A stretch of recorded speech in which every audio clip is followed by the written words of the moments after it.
ابتدا کہاں سے ہے اور انتہا کہاں پہ ہے؟ صلوات بر محمد و آل محمد۔ اب یہ جتنی بھی باقی کتابیں یہ اگر آپ سرچ کرنا چاہ رہے ہیں تو خود سرچ کریں اور اس کے اندر یہ تمام چیزیں آپ کو مل جائیں گی۔ اب یہ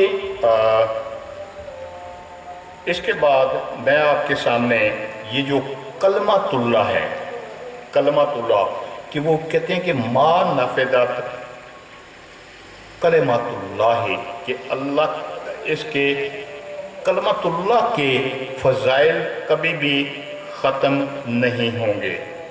ٹائم چونکہ کم ہے اور میں خواجہ صاحب سے بالکل ان کے ساتھ متفق ہوں کہ مجھے کتنے 20 منٹ پڑھنا ہے، 25 صرف 5 منٹ رہ گئے ہیں، تو 5 منٹ میں کیا پڑھوں گا اور کیا نہیں پڑھوں گا۔ اب یہ کلمۃ اللہ تھی، یہ فرائض السنتین ابراہیم جوینی کی، اس کے اندر یہی ارشاد فرما رہے ہیں کہ حضرت ابو ہریرہ رضی اللہ عنہ کہتے ہیں کہ رسول اللہ نے فرمایا علی، اللہ تعالیٰ نے آپ کے متعلق مجھ سے عہد لیا ہے۔ میں نے عرض کی اے میرے رب مجھے وہ عہد بتائیے، تو اللہ نے فرمایا سنو۔ میں نے عرض کیا میں سن رہا ہوں، تو اللہ نے فرمایا کہ بے شک علی ہدایت کا پرچم ہے، علیو رایت الہدا، میرے اولیاء کا امام ہے، میرے اطاعت گزاروں کے لیے نور ہے، اور وہ ایسا کلمہ ہے کہ جس کو متقین نے اپنے اوپر لازم کر لیا ہے۔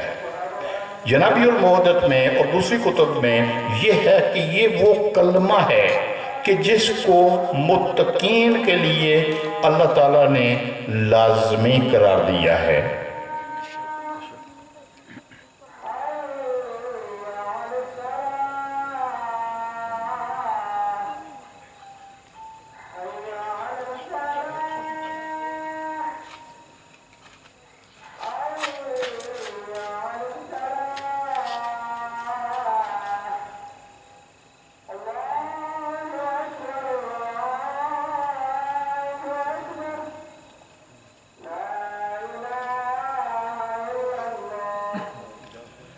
اب یہ کتاب ہے ہلیت الاولیاء ابو نعیم اصفہانی کی۔ وہ یہ لکھتے ہیں کہ اللہ تعالیٰ نے علی کے بارے میں مجھ سے عہد لیا، تو میں نے عرض کیا یا رب العالمین مجھے بیان کیجئے کہ وہ عہد کیا ہے۔ فرمایا سنو۔ میں نے عرض کیا میں ہمتاً گوش ہوں۔ فرمایا علی ہدایت کے علم ہیں، اولیاء میرے اولیاء کے امام ہیں، اور میرے فرمانبرداروں کے نور ہیں، اور یہ وہی کلمہ ہے جس کو میں نے متقیوں کے لیے لازم کر دیا ہے۔ صلوات پر محمد و آل محمد۔ اب ان میں بے شمار کتابیں ہیں کہ جن کو وقت کی کمی کی وجہ سے میں پیش نہیں کر رہا، لیکن یہ بے شمار کتابیں ہیں کہ جس کے اندر یہ چیز موجود ہے۔ اب یہ کتاب ہے المعجم الکبیر طبرانی کی، ان کے ہاں ایک بہت بڑے امام ہے یہ۔ وہ یہ کہتے ہیں کہ حضرت ابو رافع رضی اللہ عنہ فرماتے ہیں کہ حضور صلی اللہ علیہ وسلم نے علی سے فرمایا اس ذات کی قسم کہ جس کے قبضہ قدرت میں میری جان ہے، کہ اگر مجھے یہ خوف نہ ہوتا کہ میری امت کے کچھ لوگ وہی نہ کہنا شروع کر دیں جو عیسائیوں نے حضرت عیسیٰ علیہ السلام کے متعلق کہا تھا، تو میں آج تمہارے متعلق ایسی بات کرتا کہ مسلمانوں میں سے کوئی بھی گزرتا تو تیرے قدموں کی مٹی پکڑتا اور اس کے ذریعے برکت حاصل کرتا۔ یہ اس کے لیے بے شمار کتابیں اہل سنت کی میرے پاس موجود ہیں کہ جن میں یہی چیز موجود ہے کہ رسول اکرم صلی اللہ علیہ وسلم وہ کہتے ہیں کہ جب علی علیہ السلام نے خیبر کو فتح کر لیا اللہ کی قدرت سے، جب اس کو مرگ انتر کو مار دیا، تو اس کے بعد علی علیہ السلام رسول اکرم صلی اللہ علیہ وسلم کے پاس تشریف لائے، تو وہاں پہ رسول اللہ نے یہ بات کی کہ اے علی، اگر جس طرح سے عیسائیوں نے نصارہ نے عیسیٰ کے متعلق عقیدہ رکھا تھا، اگر مجھے اس کا خوف نہ ہوتا کہ میری امت بھی وہی عقیدہ رکھے گی تو میں تمہارے بارے میں ایسی ایسی باتیں کرتا کہ تمہارے قدموں کی مٹی لوگ شفا کے لیے اٹھاتے اور اس کے لیے اپنی برکت حاصل کرتے. صلوات پر محمد والے.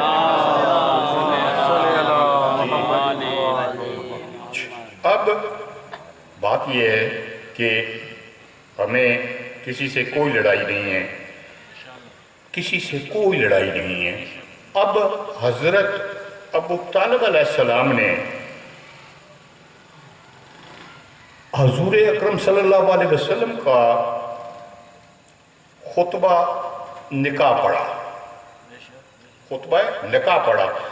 خطبہ نکاح میں کیا چیز تھی؟ حضرت ابو طالب یہ ارشاد فرماتے ہیں کہ الحمدللہ الذی جعلنا من ذر اسماعیل، کہ اس اللہ کی تمام حمد و ثنا ہے کہ جس نے ہمیں حضرت ابراہیم کی نسل اور اسماعیل کی کھیتی میں پیدا کیا ہے. اب یہ وہ ہیں کہ جن کے اوپر جب آپ درود پڑھتے ہیں، درود ابراہیمی، تو کما بارکتا علی ابراہیم و علی آل ابراہیم کی بات ہوتی ہے.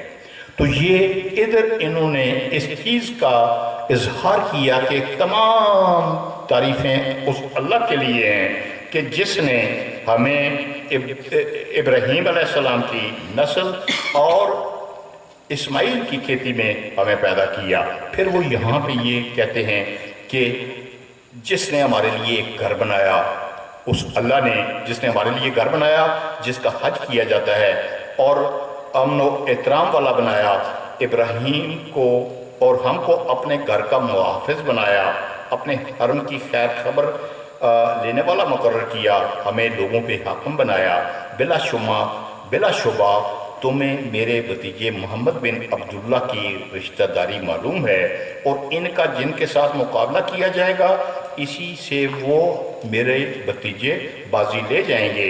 اگر ان کے پاس مال کم ہے تو مال تو چلتی پھرتی چھاؤں ہے. محمد نے خدیجہ بن خویلد کو پیغام دیا اور میرے اہل سے اتنا مہر معجل اور اتنا غیر معجل منظور کیا. یقین ہے کہ چند دنوں کے بعد ان کی حالت اچھی ہو جائے گی اور ان کا نام چمک اٹھے گا. یہ کس وقت حضرت ابو طالب اس چیز کا اظہار کر رہے ہیں کہ جس وقت حضرت بی بی خدیجۃ الکبریٰ کے ساتھ عقد کر رہے ہیں. تو یہ ساری چیزیں آپ نے بیان فرما دی کہ اس کا نام اس طرح سے چمکے گا. ٹھیک. اب یہ بہت سی کتابیں ہیں، تاریخ ابن خلدون ہے، سیرت حلبیہ ہے، مدارج النبوت ہے، تاریخ یعقوبی ہے، اور اس کے علاوہ روضۃ الشہداء ہے، ہادی عالم ہے، اسنی المطالب یہ قاضی دہران مکی کی اس کے اندر موجود ہے. اس کے بعد اور کافی ساری کتابیں ہیں کہ جن کے اندر رسول اکرم صلی اللہ علیہ وسلم کا یہ خطبہ نکاح درج ہے. اچھا، اب اللہ تعالیٰ حل جزاء الاحسان الا الاحسان، حل جزاء الاحسان الا الاحسان، کیا احسان کا بدلہ احسان کے علاوہ بھی کچھ ہے؟ اگر آپ کسی غریب آدمی کو 1000 روپیہ اس کی مدد کے لیے دیتے ہیں تو چند دنوں میں آپ کو کہیں کسی پرانے دوست کو جس کو قرض دیا ہوتا ہے اس کی طرف سے آپ کو کافی سارے پیسے 5000 10,000 روپیہ آپ کو مل جاتا ہے کہ وہ جو مدد آپ نے کی تھی اس کے نتیجے میں اللہ تعالیٰ آپ کو کس طرح سے یہ دے رہا ہے احسان کا بدلہ. اب حضرت ابو طالب نے یہ جو خطبہ نکاح پڑھا اور رسول کریم صلی اللہ علیہ وسلم کی یہ جتنے بھی شان بیان کی، اس کے بارے میں کیا اللہ نے ان کو احسان کا بدلہ احسان دینا تھا یا نہیں دینا تھا؟ بالکل دینا تھا. اس میں یہ ابن حجر مکی کی کتاب ہے السوائق المورکہ، ابن حجر مکی جس نے یہ دشمنانی اہل بیت کے لیے یہ کتاب لکھی تھی، اس کتاب کے اندر صفحہ نمبر 581 پہ لکھتے ہیں کہ ابو بکر خوارزمی نے بیان کیا ہے کہ حضور علیہ السلام باہر تشریف لائے تو آپ کا چہرہ چاند کی طرح چمک رہا تھا۔ عبد الرحمن بن عوف نے پوچھا کہ تو آپ نے فرمایا کہ مجھے میرے رب کی طرف سے اپنے بھائی اور چچا کے بیٹے اور میری بیٹی کے متعلق بشارت دی ہے کہ اللہ تعالیٰ نے علی کو فاطمہ سے بیاہ دیا ہے۔ عرش کے اوپر کیا کیا ہے کہ بیاہ دیا ہے۔ ادھر ابو طالب علیہ السلام نے ان کا نکاح پڑھا تھا اور آج اس کے بدلے میں اللہ تعالیٰ ان کا عقد وہاں پہ عرش کے اوپر کر رہا ہے۔ اس پہ اور پھر لکھتے ہیں کہ جنت کے خازن رضوان کو حکم دیا ہے کہ تو اس نے درخت طوبہ کو ہلایا ہے، اس نے میرے اہل بیت کے محبوں کی تعداد کے برابر وثیقے جو ہیں وہ اٹھا لیے، کاغذ جس کے اوپر کچھ لکھا ہوا ہے، اور ان کے نیچے اس نے نوری فرشتے پیدا کیے ہیں اور ہر فرشتے کو ایک ایک وثیقہ دیا ہے۔ جب قیامت اپنے اہل پر قائم ہو جائے گی تو فرشتے مخلوق میں آواز دیں گے اور اہل بیت کے محب کی طرف وثیقہ پھینکیں گے۔ ہر اہل بیت کا محب جو ہے قیامت والے دن اس کی طرف ملائکہ اس وثیقے کو پھینکیں گے اور اس میں لکھا ہوگا کہ آپ کو آگ سے آزادی پانے کا ذکر ہے، پس میرا بھائی، چچا کا بیٹا اور میری بیٹی میری امت کے مردوں اور عورتوں کو آگ سے گردنیں چھڑانے والے بن جائیں گے۔ صلوات بر محمد و آل محمد۔ اب یہی وہ علی ہیں جن کے لیے رسول نے کبھی یہ کہا کہ یا علی انت بمنزلت ہارون من موسیٰ، کبھی وہ یہ کہتے ہیں کہ یا علی انت منزلتی من راسی من جسدی، کہ تمہاری منزلت میرے لیے وہی ہے جو جسم کو سر کے ساتھ ہوتی ہے۔ پھر یہ ارشاد فرماتے ہیں کہ حضرت ابو بکر صدیق رسول اللہ کی رحلے کے 6 دن کے بعد جب قبر رسول کے اوپر تشریف لے گئے، علی علیہ السلام بھی ساتھ تھے، تو علی نے حضرت ابو بکر کو کہا کہ آپ آگے آئیے، تو حضرت ابو بکر صدیق یہ ارشاد فرماتے ہیں کہ میں اس شخص سے کیسے آگے بڑھ سکتا ہوں کہ جس کے بارے میں نے رسول اکرم صلی اللہ علیہ وسلم سے یہ سنا ہے کہ علی تمہاری منزلت میرے ساتھ وہی ہے جو میری منزلت میرے خدا کے ہاں ہے۔ اب یہی علی ہے، اسی کی بیٹیاں ہیں، آج انہی کی نواسی ہے جس کا یوم شہادت کے طور پہ منایا جا رہا ہے۔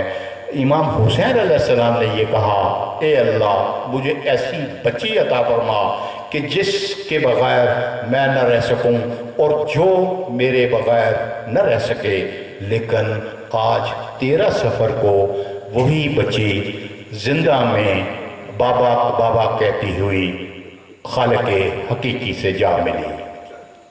اللہ لعنت اللہ علی القوم الظالمین۔